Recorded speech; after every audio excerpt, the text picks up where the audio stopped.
Hey Ryan, thanks for joining me here today. How you doing, man? I'm good, thanks, James. How about yourself? I'm doing good, thanks. I'm really excited to speak with you because I think you have an interesting background, and I think I just have this gut feeling you have one hell of a story when it comes to where you got to where you're at. For simple introductions, let's just start there. What's kind of the story of Ryan? Yeah, look, I mean, most of my working, I would say, career, has been predominantly based around some sort of sales position. But then in 2009, the crash came, and it was felt globally, and I had some decisions to make. I was working in a company at that time that sold, sanitary ware, wood floors, and it was pretty much the hardest industry that was hit. So fortunately enough, at that moment, there was an opportunity that arose. My dad was having some issues with his company, and he wasn't really going in the direction he wanted to. So, we had some conversations about, what that might look like. And ultimately, I decided it was myself and my wife, and we had one daughter at the time, and we decided that probably wasn't the best move for us. But then in reflection, we were like, you know what, look, let's take a shot at it and see where it goes. So, I had always I had always grown up in the environment of a hair replacement studio. That's, what my mother and my father worked as. My mother was a master hair technician. My dad was just a businessman, entrepreneur, whatnot. And, my mother ended up getting chemical poisoning from the products that she used over the years because the industry was never regulated. So manufacturers got away with a lot of different things they shouldn't ever have. And my mother took early retirement. My dad sold the hair replacement studios. He went into developing a safe product line for technicians and clients. And that's where the opportunity then arose in 2009. The company wasn't going in the direction he wanted to. And he was like, look, come over, take a look, see if there's something that aligns here. So, you know what? I was like, okay, look, we'll move to Florida for a little while, see how it goes. So spent the first 6 months learning about the business because it was in a different niche than what I would have normally grown up around. Once I figured out where the holes were, we stripped everything back. The company logo, the branding of the products, the messaging, the systems we used internally, and some of the team. And we started to rebuild from there, and we launched a new product in the mid to the end of 2009, which allowed us then to triple revenue within 18 months. So we were like, okay, look, this is great. And there were only simple changes. There was nothing. There was no rocket science move. It was just really simple core foundational changes and approaches. And we then realized, look, we've got this product validated. Now let's start to look at other opportunities. We were thinking about moving back to Europe at the time, and we decided to invest in opening up an EU location. So in alignment, the US grew strength on strength. Europe had some of its own challenges, but eventually did grow, to a quite a decent revenue stream. And we've been diversifying as the years have went on to accommodate what our plans are for where we want to be. So it's been a really interesting road, and it was a huge learning curve on many different levels, from sales to marketing to personal development to having a team around you, to laws and compliance, because look, we're a cosmetic manufacturer, so there's a lot of different compliance laws we have to meet. And it's just been, look, most of it has been enjoyable. Some of it has been absolutely horrific. But I think when you break it all down, I mean, it's those horrific parts that really is where you learn the most.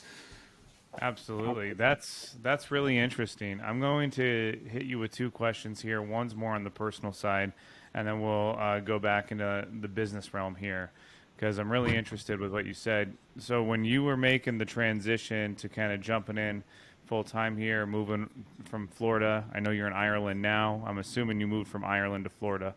Um, you said you had a wife and a small daughter. And the reason I want to hone in on this is I know a lot of entrepreneurs and I know a lot of just men that listen to this show have this challenge, and I can raise my hand too. I have two young kids managing the entrepreneurial life with children, and then making sure there's a healthy balance there, but making sure that your business is winning with your family.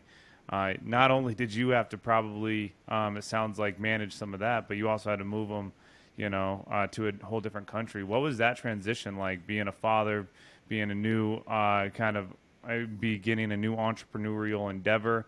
Talk to me about kind of what that transition looked like. Yeah, so look, I spent many years in Florida. I grew up there, for the first, maybe from the time I was about, 2 till, 14. So I knew what it was like there. I had a very good understanding of it. My wife at that time, not so much. I mean, look, you look at all the things you see on TV about Florida, and then you really get to Florida and you're like, oh, right, okay.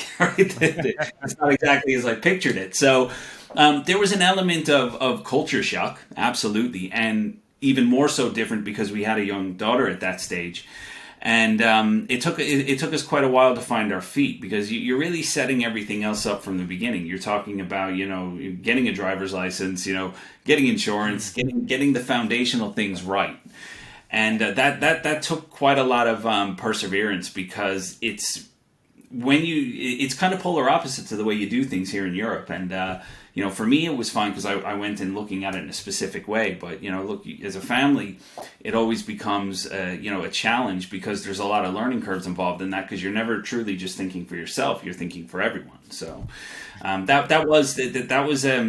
actually wasn't, I wouldn't say painful, but it was very different. And I think that actually sped up a lot of the personal growth for us because we weren't in an environment where we were surrounded by a bunch of family and a bunch of friends. We were essentially there pretty much on our own, apart from my dad.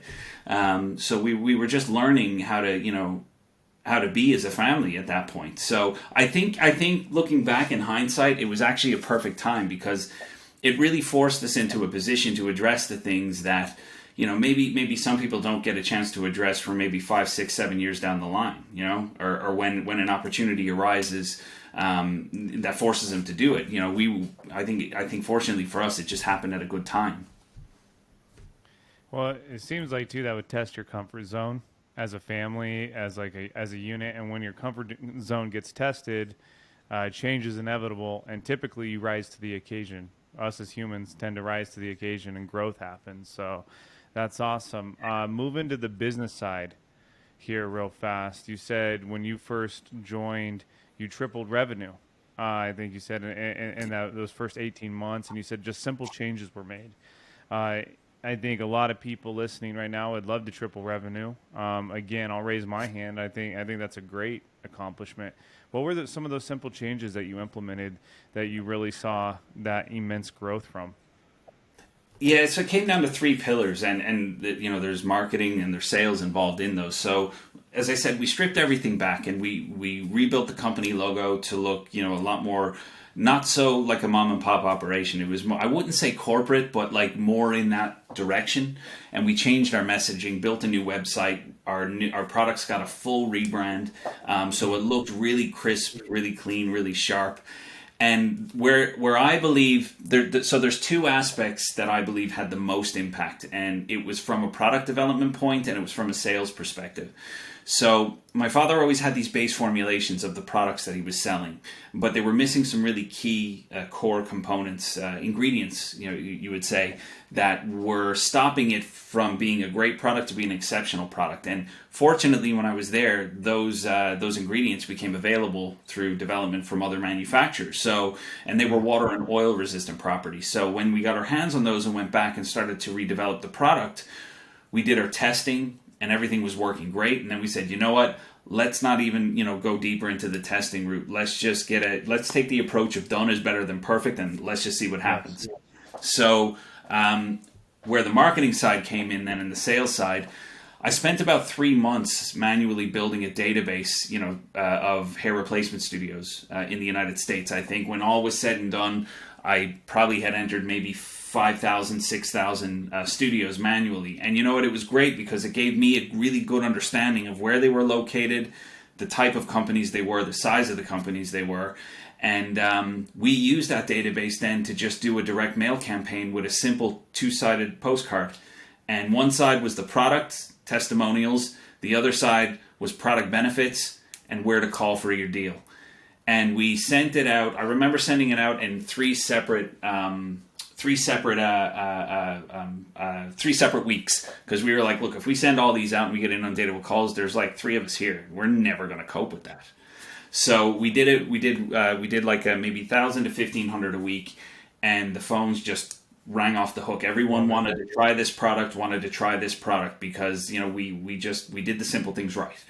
And when they got the product, then, 4 weeks after, the initial order that they got to place a trial, they were calling us for larger orders and larger orders. So it was just, I'm a firm believer is that the simplest method is usually the best. We as humans tend to overcomplicate things hand over fist, and we don't have to. Some situations require complex systems, some situations require complex thinking. But when it comes to sales and marketing, it really is just about delivering a solution that people need and solving a problem. And you don't have to overcomplicate that. Yes, I love that. I couldn't agree more. And I think anyone listening to the show has heard, I think the best sales leaders and marketing leaders like you talk about simplicity, simplifying your sales process. At the end of the day, we want human to human interaction, and we want to see that, okay, this is essentially the solution. This is what I'm getting with it. This is the cost. This is the benefit. And then do I have someone that I can call and ask questions to? I'm hearing a few things I want to just hit on here, and I think people might be able to pick up on. There's this big misconception, I believe, in marketing and sales that like direct mailers are dead. I think to a point, like direct mail is dead when we're just talking about putting coupons in the mail and blasting it out. But when you said you had 5,000, hair studios that you manually combed through and probably qualified, you had a feel for, you did the simple things right first. You had the professional brand created.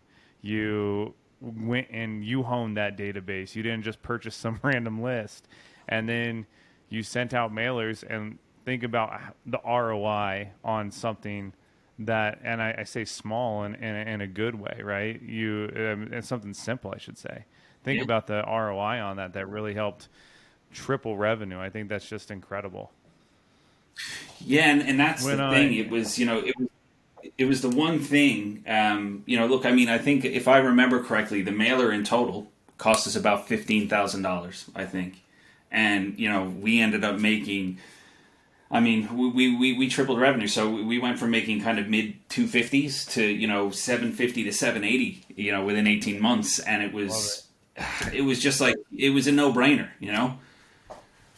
Yeah, I absolutely love that. So now let's fast forward to 2022. Right now, obviously, you guys have grown. You're fully entrenched into the business. You have a very niche industry, but I'm also sure it's competitive. Talk to me about fast forward now. What has it been? 10 years? 15 years? I don't even know. What do you guys do now to kind of separate yourself, and how do you guys get into new studios now? So we're taking the same methodologies and principles not only the company was started on, but the product line was built on.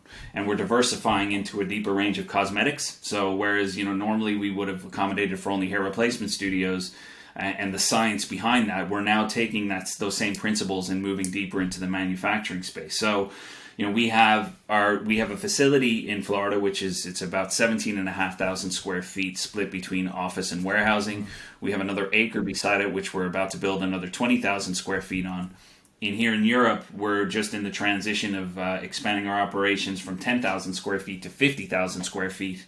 And all of that is with the forward planning over 2022 and 2023 to add 30 new products to our line and increase our production capacity, because we're going after this industry using the people first motto that helped us build it. Love it. I love that. Talk to me. You have really unique experience. You might be actually the first one we've ever interviewed on the show. You have experience selling in 2 different countries here. Talk to me about that dynamic. Like, I've only sold here in the U.S., and I have friends in London that are great salespeople, and they talk to me about the pickup rate and the open rates are different. Talk to me about your experience since you do sell in both countries. So I'll tell you a story.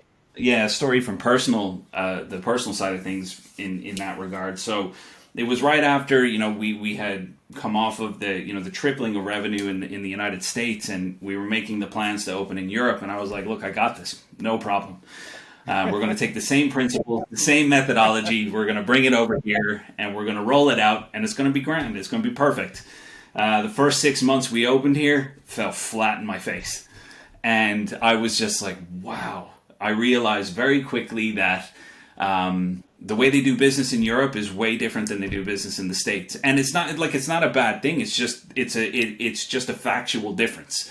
And you notice it, when you start to speak to business owners and distributors and studio owners in Europe.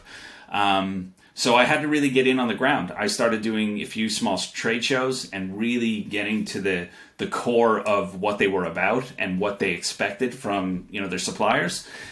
And over the next year and a half, we kind of refined new systems in Europe. But and we started to do well, but it presented another set of challenges then. We ended up having two separate companies running two separate directions because we had to operate in two different ways. So that brought a big challenge recently of trying to bring both locations into a synergy that allowed them to operate the same but have their different processes. So, you fix one problem, you have more that come along with it, Sure.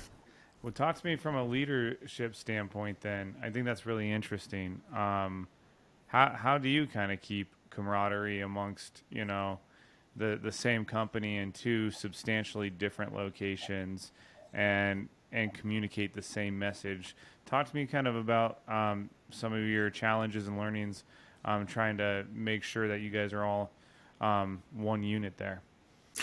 Yeah, and that is actually a challenge because, look, I can't be in two places at once. Now, the business comprises of myself and my two brothers. So I have one of my brothers here with me in Europe, in Ireland, and then my other brother in the States who's kind of overseeing the operations over there. And, so I think one of the key things that have made it work and get to this point is because we're quite empathetic people. And we always try to put ourselves into the shoes of another before we, make a decision or we proceed with anything. So I think that's helped us, build quite a good team. And look, things go a little bit left and right sometimes. That's normal when you start building teams Sure. and you don't have the right processes in place. But I think the key is that just moving into a leadership position, it doesn't become about you anymore. It doesn't become about the work you're doing or the results you're getting. Where I can speak for myself, where my momentum and my enjoyment in the position that I'm in actually comes from watching the team succeed at what they're doing and watching how excited they are. I was only today I was in the lab with our chemist, and he was working on a couple of new innovative formulas, and he actually finished some development batches, and I actually just saw the excitement in his eyes because he was never allowed to explore those possibilities in former jobs that he was at, and we really want to open that that space for all of our team members, no matter whether it's sales, marketing, Sure. or product development, to push themselves to see what they're truly capable of. Because I think when you look at somebody get that, hit that mark and get that type of enjoyment, for me, I tell you, it beats, closing a $100,000 order with a new distributor hand over fist. And that's just where I'm at, For a sales department, it would be different. $100,000 order, and they're jumping out of their seat, So Yes. it's just about perspective, really, and your journey. Yeah, absolutely, man. It's I have a small team. I have the privilege to work with 8 people all around the world, from here in the U.S. to Nicaragua to New Delhi, India. And anytime they close a deal, and I mean, we just had a gal in Nicaragua close a $300,000 deal, and huge deal Nice. for anybody, but for Absolutely. her, it was like mind blowing. And man, it was an emotional moment, and it was like, I'm so glad that she got to see that versus me, because of now she's experienced that. Now what does She that knows do to what's possible. business? Yeah, exactly. She knows what's possible. Very well said. I'm curious here, do you guys do any type of just straight up cold outreach now that you're more established? We do actually, yeah. So we have a business development section inside of our sales, and part of that development is actually cold reach, 100%. I think So I'll be fully transparent. For quite a few years, we ignored it because we were in such a heavy phase of growth. We were kind of customer centric and focused on nurturing the customers we were getting and having and keeping on board, that we kind of ignored the potential for other marketplaces. Now, that led into some counterfeit IP issues because we took our eye off the ball. But ultimately, we're moving back into that space now, or we have been for a while. And I think it's a part of your business you should absolutely 100% always have, because it doesn't matter if you take 1,000 shots and get the one. It's about the compound, and it's like, you take 1,000 shots and you get one, you might take 1,000 shots next time and get 10, because you're getting more people on board, more people are doing business with you. You have more ability to even use their testimonials or case studies, whatever it is that you create. And you know what? Word of mouth is a huge thing. If somebody knows you're working with somebody, they're like, all right, well, if this person's working with them and they're doing this well, maybe it's worth a conversation. Yes, absolutely. We need to think profit versus paycheck when it comes to cold outreach. I think a lot of misconception out there is, hey, we'll send some cold emails, we'll make some cold calls, we'll do whatever, and then we'll get something. Odds are that's probably not going to work round one, round two, round three. Just like when we go to the gym, we all want to lose weight right away, right? But it's about Absolutely. being consistent. What are you doing in the kitchen, with the gym? So many things take place for a true cold network to be developed. What do you guys see, since you guys are so specific with your targets? Like, what do you see works for you guys? And I'm actually curious, I don't know if you know this, what works in different areas? Like, does cold email work better in Europe versus the US, or do you know any of that? I'm just curious to like the landscape of it. I think it depends on the angle that you're taking. So, for example, our success of cold email or cold outreach on a manufacturing level, on a contract manufacturing level, would be more successful than our cold outreach, say, with our Professional Hair Labs product line. If we turn around to somebody and say, "Hey, listen, we're Professional Hair Labs, and here's our product line, and we think it'd be a good fit for your store," it's less likely that it would be successful. Or if we turned around and said to him, actually, we're the manufacturers of Ghost Bond, and we can do X, Y, and Z for you, and that's where it piques the interest. So it's all about the positioning of your message. Now, we still have to do some of that cold stuff for Professional Hair Labs, but ultimately, we need customers and companies and corporations to know, look, we formulate, we manufacture, we can do whatever you want. And the success we built on our Ghost Bond brand allows us to open that door, So they're two very different animals you're dealing with. Yeah, absolutely. I can imagine. Well, I think it's awesome that you guys have really taken, it sounds like a holistic approach, that, nothing, you guys aren't too good for one thing, and sounds like you guys have really tried a lot of different things to get to where you're at. Last two questions here. One's more on the professional side, and then one is kind of one that we typically wrap up with, which is more fun. As entrepreneurial leader, as I would call you, and someone that's been able to really kind of be a leader of this company and take it to the next level, what advice would you give to yourself 10 years ago, 12 years ago, a younger entrepreneur, maybe in their career? What's one piece of advice that you would give to yourself and maybe someone at that phase that you were at a decade ago?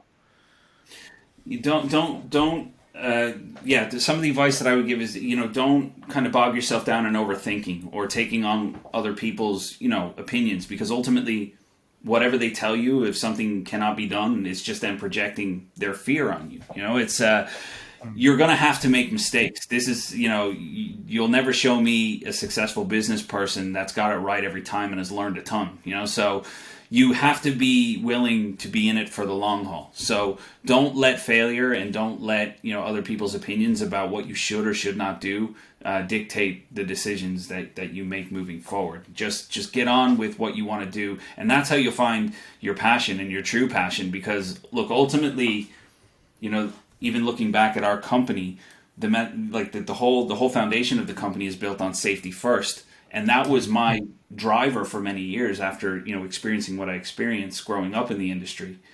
But it's now changed to for me, getting the enjoyment watching everyone else, succeed around their own goals. So it will change, but just you have to start and you have to keep going and you have to be willing to stand back up when you get knocked back down. Like no one is going to be, you have to pat yourself on the back for many years before other people will start to do it for you. So the journey is no different for you as it is for I. That's the way it goes. So don't be disheartened by it, is what I'm saying. Well said, man. When you say that, one word comes to, or I should say, two words come to mind is imperfect action. Just go and learn along the way, and don't be afraid to fall and scrape your knee because we all do. Yeah. All right, I have two boxes here. One's a black box, one's a white box. Random ass questions. No theory. What box do you want to pull a random question from? Let's go with the black box. Dude, I'm telling you, I'm not kidding you. 90% of people on this show pick the black box. Right. Okay. Right. Yeah, it's so funny. All right. What book belongs on everyone's bookshelf? That's a good question. Yeah. Relentless by Tim Grover. Oh, there you go. Nice. Absolutely. I think if there's one book that will teach you that there is a difference between people who get it and people who want it, that's the book. Really? Okay. I keep hearing it, man. My business partner loves that book, and I like Tim Grover. So Relentless. Love that. Hey, Ryan, where could people find you, man, if they want to connect to you or connect Yeah, with you? so from a company perspective, we're on every social media channel: Professional Hair Labs, Ghost Bond Glue. But me personally, my hangout is really on LinkedIn. So if you search my name, Ryan Margolin, or Professional Hair Labs, you're bound to see me pop up. So I can be found there. Awesome, and we'll definitely be sure to link everything in the show notes below. Ryan, I think you have a hell of a story, man. I really love what you're doing, especially what you're doing for your specific industry. So thanks for coming on the show, brother. Thank you very much. Appreciate it, James. Have a good one.